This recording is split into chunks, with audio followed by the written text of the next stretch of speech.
দর্শক স্বাগত নিউজ 24 সংবাদে। পুরো সংবাদ জুড়ে আপনাদের সাথে আছি আমরা দুজন, আমি ফয়সাল মাহমুদ এবং আমি নাফিসা হক। দর্শক এতক্ষণ দেখছিলেন সংবাদ শিরোনামগুলো। চলে যাব পুরো খবরে। নির্বাচন আগে নাকি সংস্কার, এমন বিতর্কে এখন বাংলাদেশ। বিএনপি ও তার জোট শরিকরা চায় ডিসেম্বরের মধ্যেই হোক জাতীয় নির্বাচন, আর অন্যদিকে বিচার এবং সংস্কারের পর নির্বাচনের পক্ষে জামায়াতে ইসলামী ও জাতীয় নাগরিক পার্টি এনসিপি। তবে সব দলই বলছে ডিসেম্বরের জাতীয় নির্বাচন ধরেই তারা এগোচ্ছে। মাজহারুল ইসলামের রিপোর্টে দেখুন বিস্তারিত। যেহেতু একটা টাইমলাইন আছে আর্লিয়েস্ট ইন ডিসেম্বর, সেটাকে মাথায় রেখে আমাদের প্রস্তুতি আমরা নিয়ে যাচ্ছি। জাতীয় নির্বাচনে ডিসেম্বরের টাইমলাইন অতিক্রম করতে চায় না নির্বাচন কমিশন। সিএসির এমন মন্তব্য রাজনীতির মাঠে তৈরি করেছে নানা আলোচনা সমালোচনা। প্রধান নির্বাচন কমিশনারের বক্তব্যকে বিএনপি ও তাদের সমমনারা স্বাগত জানালেও ভিন্ন মত এনসিপি ও জামাত ইসলামীর। বিএনপি ও বাম দলগুলোর প্রত্যাশা সরকার এবছরেই জাতীয় নির্বাচন করবে, আর সেই লক্ষ্য নিয়ে চলছে প্রস্তুতি।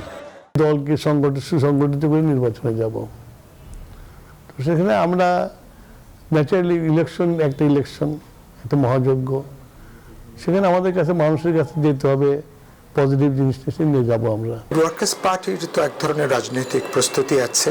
এর আগের দুটো নির্বাচনে, বিশেষ করে আমরা 2008-এ আমরা অংশ নিয়েছিলাম আর 2018-তে, সেখানেও রাজনৈতিক সাংগঠনিক কাজ, গণসংগঠনের কাজ, গণসংযোগের কাজ, সেখানে এটা অব্যাহত আছে।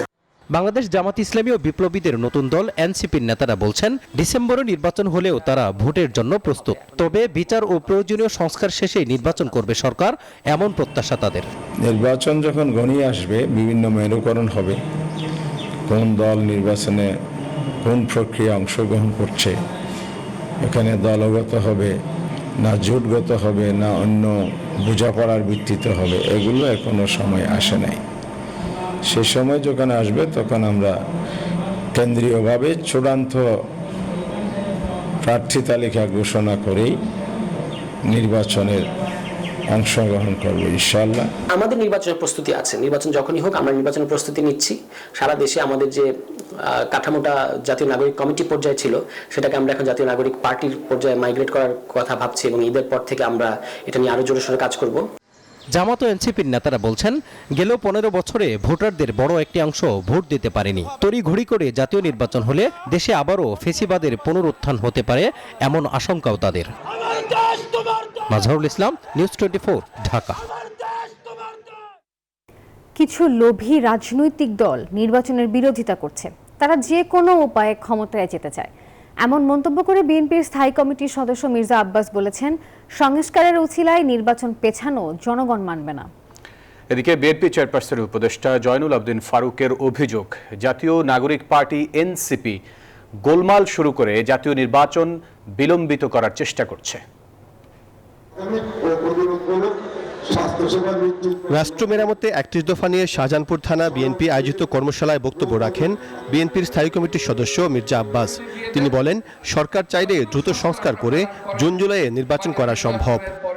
কিছু লোভী রাজনৈতিক দল আছে, এই দলগুলো পাকিস্তান সৃষ্টির লগ্ন থেকে ভারত বিভক্তি থেকে শুরু করে আজ পর্যন্ত শুধু বিরোধিতাই করে গেল।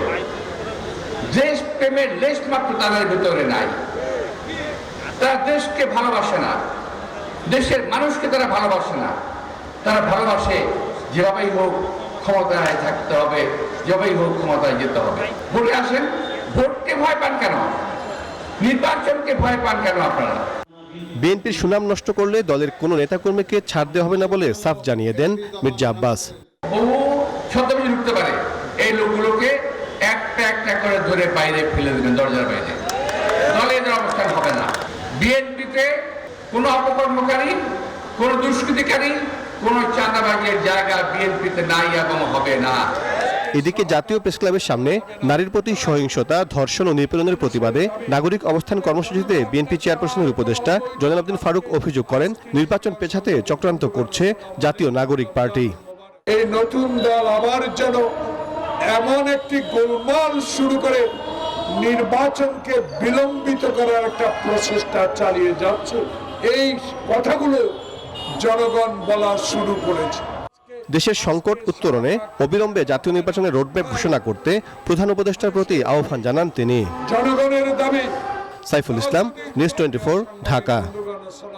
শাপলা চত্বরে গণহত্যায় সাবেক প্রধানমন্ত্রী শেখ হাসিনা, ইমরান এইচ সরকার সহ 9 জনের বিরুদ্ধে গ্রেফতারি পরোয়ানা জারি করেছে আন্তর্জাতিক অপরাধ ট্রাইব্যুনাল। বুধবার ট্রাইব্যুনাল এই আদেশ দেন। ট্রাইব্যুনালের কাছে ন্যায় বিচারের প্রত্যাশা হেফাজতে ইসলামের। 2013 সালের 5ই মে মতিঝিলে হেফাজতে ইসলামের সমাবেশ শেখ হাসিনা সরকারের আতঙ্কের কারণ হয়ে দাঁড়ায়। তাদের থামাতে রাতের অন্ধকারে অসংখ্য নিরপরাধ আলেমকে নৃশংসভাবে হত্যা করে বলে অভিযোগ হেফাজতে ইসলামের। সেই ঘটনাকে নানাভাবে ধামাচাপা দিয়ে রাখলেও রাজনৈতিক পট পরিবর্তনের পর গত 27 নভেম্বর শেখ হাসিনা সহ 50 জনের বিরুদ্ধে ট্রাইব্যুনালে অভিযোগ দায়ের করে হেফাজতে ইসলাম। বুধবার শুনানি শেষে শেখ হাসিনা সহ 9 জনের বিরুদ্ধে গ্রেফতারি পরোয়ানা জারি করে ট্রাইব্যুনাল। প্রসিকিউশন বলছে এই ঘটনায় আইন শৃঙ্খলা বাহিনীর বহু সদস্য জড়িত। তাদেরকে কবর দেওয়া হয়েছে অজ্ঞাতনামা কবরে, তাদের সংখ্যা নিরূপণ করতে দেওয়া হয় নাই। বাংলাদেশের প্রতিবাদের যে সর্বশেষ একটা আশার প্রদীপ ছিল যে ধর্মীয় সংখ্যা গরিষ্ঠ যে সমস্ত সম্প্রদায় তারা তাদের ধর্মীয় অধিকারের ব্যাপারে যে সোচ্চার ছিল এই তদানীন্তন ফ্যাসিস্ট সরকারের বিরুদ্ধে, তা কিন্তু চিরতরে স্তব্ধ করে দেওয়া হয়। আগামী 12ই মে তদন্ত প্রতিবেদন জমা দেওয়ার নির্দেশ দিয়েছেন ট্রাইব্যুনাল।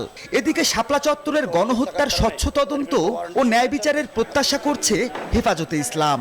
বিগত সময়ে আমরা কথা বলতে পারি নাই, আমাদের শহীদদের লাশ নিয়ে আমরা জানাজা পড়তে পারি নাই, আমাদের শহীদ পরিবারদেরকে এমনভাবে ভীত সন্ত্রস্ত করা হয়েছে, ভয় এবং সৃষ্টি করা হয়েছে যেন তারা কথা না বলে, মিডিয়ার সামনে আইনের সামনে যেন তারা কথা না বলে। গ্রেফতারি পরোয়ানা জারি হওয়া 9 জনের মধ্যে আটক 4 জনকে গ্রেফতার দেখানো হবে। পলাতক বাকি 5 জনকে ধরতে তৎপরতা চালাবে আন্তর্জাতিক অপরাধ ট্রাইব্যুনাল। মাহমুদুল হাসান, নিউজ 24, ঢাকা। ধর্ষণের মামলা দ্রুত বিচারে শুরু হলো আইন সংশোধনের কাজ। 2-1 দিনের মধ্যে খসড়ার কাজ শেষ করে চূড়ান্ত অনুমোদনের জন্য উত্থাপন করা হবে বলে জানিয়েছেন আইন উপদেষ্টা।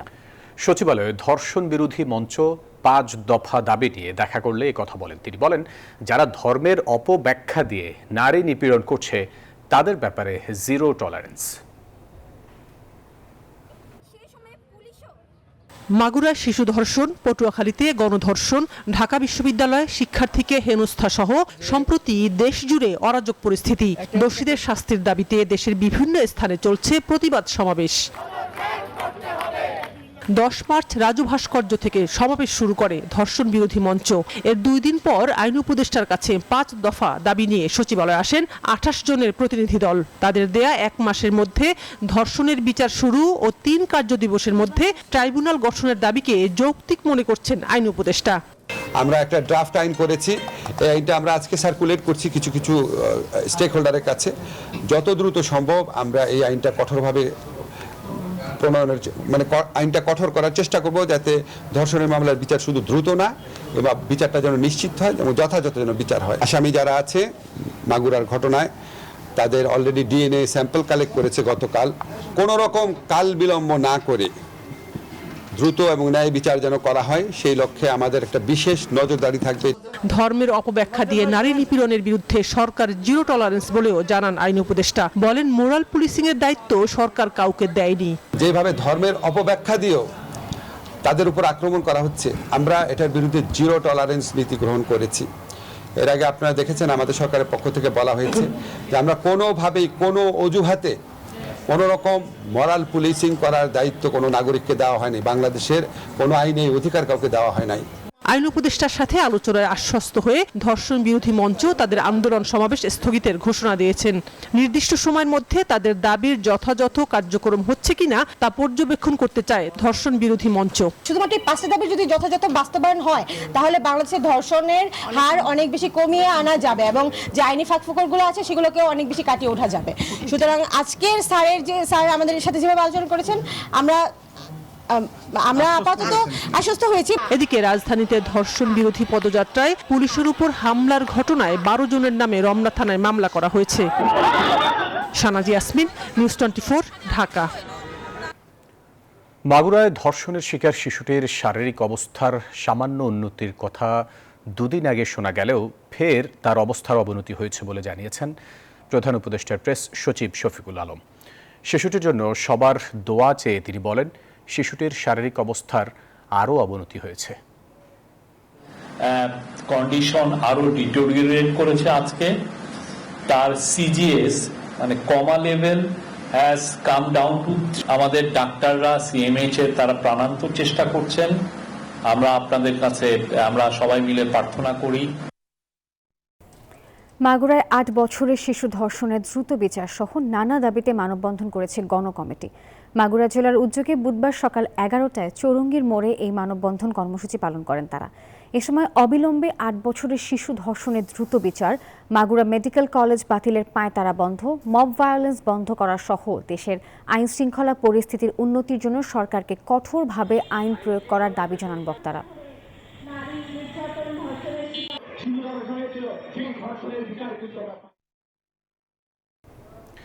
এমবিবিএস, বিডিএস ডিগ্রিধারী ছাড়া কেউ নামের আগে ডাক্তার পদবি লিখতে পারবেন না, বুধবার রায় দিয়েছেন হাইকোর্ট। ডিপ্লোম্যাটধারীরা নামের পাশে আর লিখতে পারবেন না ডাক্তার। তবে হাইকোর্টের রায়ের আগে ৪ দফা দাবি পূরণে ঢাকায় সমাবেশ করেছে চিকিৎসক ও শিক্ষার্থীরা। বিস্তারিত প্রতিবেদনে।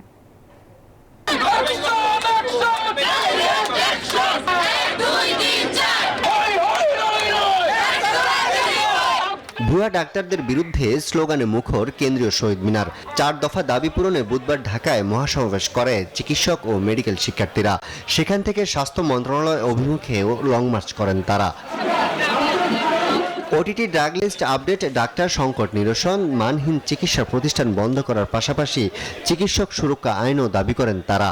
ভুয়া চিকিৎসার মাধ্যমে বিভিন্ন প্রকার ক্ষতি সাধন করে রোগীর, এতে করে রোগীর মারাত্মক ক্ষতি সাধিত হয়। আমরা চাই যে এজন্য যে শুধুমাত্র এমবিবিএস এবং বিডিএস ডিগ্রিধারী যারা শুধুমাত্র তারাই হচ্ছে আপনার ডাক্তার পদবি ব্যবহার করতে পারবে। চিকিৎসক যে সংকট আছে, প্রান্তিক পর্যায়ে যে মানুষ সেবা পাচ্ছে না, ওই সংকট নিরসনের জন্য নিয়োগ বৃদ্ধি করতে হবে এবং বিসিএস এর বয়সসীমা ৩৪ বছর করতে হবে।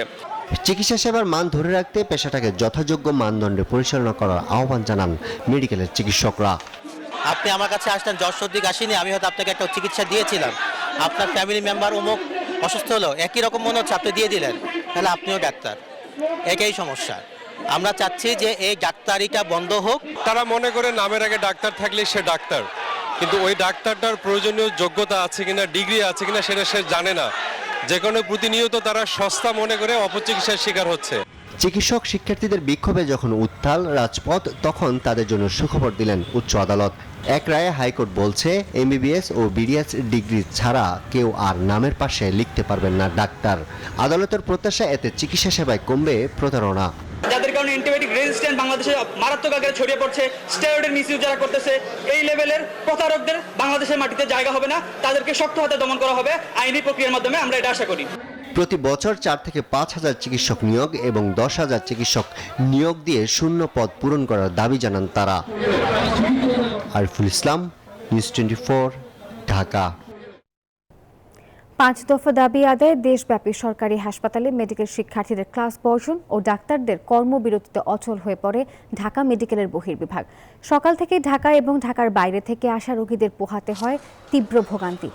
জরুরি বিভাগ, আইসিইউ এবং সিসিইউ সেবা চালু থাকলেও বহির্বিভাগ ও আন্তঃবিভাগের চিকিৎসা সেবা বন্ধ ছিল। আন্দোলনের ফলে চট্টগ্রামে সকাল 10টা পর্যন্ত আউটডোরে চিকিৎসা দিলেও হঠাৎ করে আন্দোলনকারীদের চিকিৎসা সেবা বন্ধ করে দেয় বিপাকে পড়ে রোগীরা। বহির্বিভাগের জরুরি চিকিৎসা সেবা বন্ধ থাকে রাজশাহী মেডিকেলও। আর একই দাবিতে বিক্ষোভ করেছে রংপুরের ইন্টার্ন চিকিৎসকেরাও। রবিবার আসছিলাম, কই কি বুধবার আসেন, অনেকক্ষণ বইয়ে থেকে এনে পাঠায়, পরে কোনো হবে না, তো রবিবারে এই বুধবার আসেন। তো না আইসি, টিকিট কিনছি, কি করছি, পরীক্ষা দিয়ে যাওয়া হলো, পরীক্ষারই বদ্ধ করে লাগছে। তো বারে বাচ্চা নিয়ে এটা কি সম্ভব, দূরের থেকে আসা। তো ওনারা আমি 8টা বাসায় আইসা এই পর্যন্ত আমি কোনো টিকিট পাই না, কোনো চিকিৎসা পাই না। মূলত রুগী নিয়ে আসতে যানজটে 12টা বাজছে। আমরা আসার পরে দেখি আউটডোর বন্ধ, টিকিট কাউন্টারে কেউ নাই। সময় হলো একটা বিরতির, সঙ্গে থাকুন। আবারও স্বাগত। দেখছেন নিউজ 24 সংবাদ। ওয়েবিলের নামে পরিবহন খাতে দেশ জুড়েই চলছে চাঁদাবাজি। বছরে লোপাট প্রায় ৬,০০০ কোটি টাকা। সবচেয়ে বেশি চাঁদা দিতে হয় পণ্য পরিবহনে, যা বাজারে দ্রব্যমূল্য বাড়িয়ে দেয় বলছেন বিশেষজ্ঞরা। একটি বেসরকারি প্রতিষ্ঠার গবেষণায় বিপুল এই চাঁদাবাজি তথ্য উঠে এসেছে। আর এদিকে দায় নিতে নারাজ পরিবহন মালিক সমিতির নেতারা। নাইম আল জিকর প্রতিবেদনে দেখুন বিস্তারিত। পরিবহন খাতে দিনের পর দিন ঘটে চলা চাঁদাবাজির বর্ণনা দিলেন এই ব্যক্তি। বলেন, চাঁদাবাজি এখন নিয়ম। চাঁদাবাজি আসলে মূলত আগে ছিল 100 আর এখন হলো 120। আগে ছিল একজন, এখন ওই জায়গায় এসে 3 জন।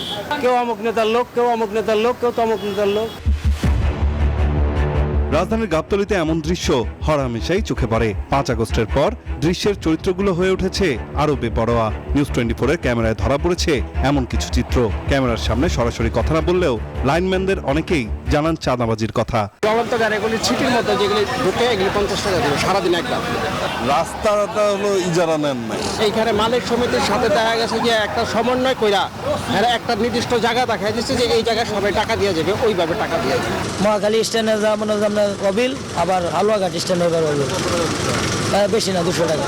সব মিলে 100 টাকা, পৌরসভা 50, আর মনে করেন মাস্টার লাইনম্যান মনে করে 50 টাকা। যারা সকাল থেকে ভোরে আমরা খাটি এই 100 টাকা, 200 টাকা, 300 টাকা মসজিদ খরচ, কাউন্টার খরচ।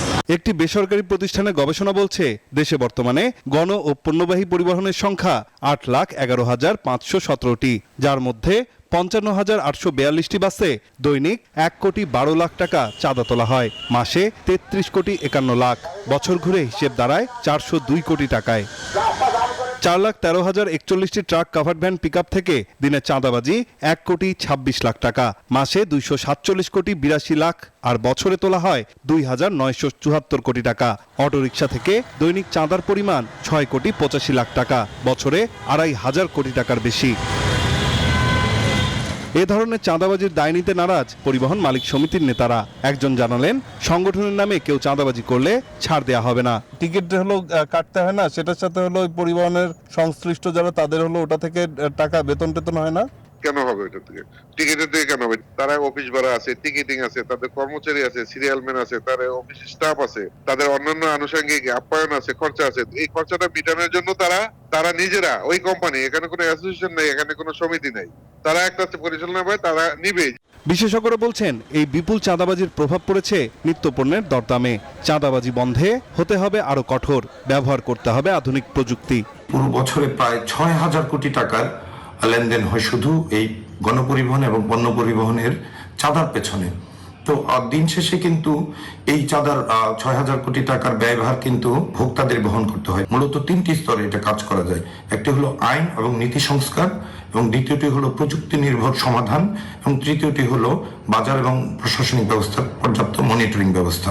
সামনে পবিত্র ঈদ উল ফিতর, তাই রাজধানীর 66 টার্মিনালে নজর রেখেছে আইন শৃঙ্খলা বাহিনী। বলছে, চাঁদাবাজদের জন্য জিরো টলারেন্স। নাইম আল চিকো, নিউজ 24, ঢাকা। চলতি বছরের সেপ্টেম্বরে আন্তর্জাতিক রোহিঙ্গা কনফারেন্স অনুষ্ঠিত হবে বাংলাদেশে। বুধবার বিকেলে সমসাময়িক ইস্যু নিয়ে ফরেন সার্ভিস একাডেমিতে এক সংবাদ সম্মেলনে একথা জানান প্রেস সচিব। আরও বলেছেন, আগামীকাল ঢাকায় আসছেন জাতিসংঘের মহাসচিব Antonio Guterres. Interim government led by professor Mohammad Yunus নতুন করে এফার্ট নিয়েছে যে কিভাবে রোহিঙ্গা ক্রাইসিসটা পুরো গ্লোবাল ম্যাপে নিয়ে আসতে। আমাদের দৃঢ় বিশ্বাস ওনার এই সফরের ফলে রোহিঙ্গা ক্রাইসিসটা আবার গ্লোবাল ডিসকাশনে আসবে। নাফিসা, সময় হলো আরো একটা বিরতির। দর্শক, এরই মাঝে সময় হলো বিরতির, ফিরছি এখনই, সঙ্গেই থাকুন। দর্শক, বিরতির পর আবার স্বাগত। দেখছেন নিউজ 24 সংবাদ। আশ্রিতাকে ধর্ষণ চেষ্টার জেরেই খুন হন হাবিবুল্লাহ বাহার কলেজের ভারপ্রাপ্ত উপাধ্যক্ষ মোহাম্মদ সাইফুর রহমান ভূঁইয়া। সকালে সংবাদ সম্মেলনে পুলিশ জানায়, রোজার শুরুতে সাইফুর রহমান তার বাসায় আশ্রয় দিয়েছিলেন নাজিম ও রূপা নামের এক নবদম্পতিকে। রূপাকে যৌন নিপীড়নের পাশাপাশি স্বামীকে মেরে ফেলার হুমকিও দিত সাইফুর। সোমবার সকালে রাজধানীর উত্তরার উত্তরখান থানা এলাকার পুরানপাড়ার একটি বাসা থেকে রক্তাক্ত অবস্থায় উদ্ধার করা হয় হাবিবুল্লাহ বাহার কলেজের ভারপ্রাপ্ত উপাধ্যক্ষ মোহাম্মদ সাইফুর রহমান ভুইয়াকে। পরে হাসপাতালে নেওয়া হলে চিকিৎসক তাকে মৃত ঘোষণা করে। এই ঘটনায় হত্যা মামলা দায়ের করে নিহতের ছোট ভাই নাজিম ও রূপা নামের এক দম্পতিকে ফরিদপুর থেকে গ্রেফতারের পর সংবাদ সম্মেলনে পুলিশ বলছে, কয়েকদিন আগে রেল স্টেশনে পরিচয় হওয়ার পর তাদের বাসায় আশ্রয় দেন সাইফুর। এরপর থেকেই বিভিন্নভাবে রূপার শ্লীলতাহানির চেষ্টা করে সাইফুর। রূপা বক্তব্য মতে আমাদের জিজ্ঞাসাবাদে যে বক্তব্য দিয়েছে, যে স্বীকার করেছে যে তার এই বিভিন্ন সময়ে এই সাইফুর রহমান তাকে শ্লীলতাহানি করত, তাদের যৌন লালসা তার পূরণ করার জন্য নানাভাবে তাকে যৌন নির্যাতন করত। 9 তারিখ রাতে ঘুমের সময় রূপার গায়ে হাত দিলে টের পেয়ে যায় স্বামী নাজিম। এরপরেই ধস্তাধস্তি হয় তাদের মধ্যে। এক পর্যায়ে রূপা এবং নাজিম সাইফুরকে বটি দিয়ে কুপিয়ে জখম করে বাথরুমে আটকে রেখে পালিয়ে যায়। নাজিম বা রূপার বক্তব্য মতে যে তার শরীরের উপরেই হচ্ছে আপনার সাইফুর রহমান ভূঁইয়া, তখন তাকে কোপানো শুরু করে এই বটি দিয়ে, মাথার এই খুলিতে অনেকগুলো কোপ রয়েছে। এরপর যে ঠেকাতে যাচ্ছিল তার হাতের অনেকগুলো কোপ রয়েছে, অনেকগুলো কোপ খেয়েছে শরীর বিভিন্ন জায়গায়। আমরা দুজন আসামিকেই আমরা বিজ্ঞ আদালতে প্রেরণ করেছি। তারা সিআরপিসি 164 ধারায় জবানবন্দি দেবে, স্বীকারোক্তি প্রদান করবে। নিহত সাইফুর রহমান তার স্ত্রী নিয়ে থাকতেন শান্তিনগরের একটি বাসায়। কয়েক মাস আগে উত্তরখানে বাসা ভাড়া নিয়ে একা থাকা শুরু করেন উপাধ্যক্ষ সাইফুর রহমান। সামিয়া মাহতাব রোজা, নিউজ 24, ঢাকা। দর্শক, আর এরই সাথে শেষ করতে হচ্ছে নিউজ 24 সংবাদের আজকের আয়োজন। এতক্ষণ সাথে থাকার জন্য ধন্যবাদ সবাইকে।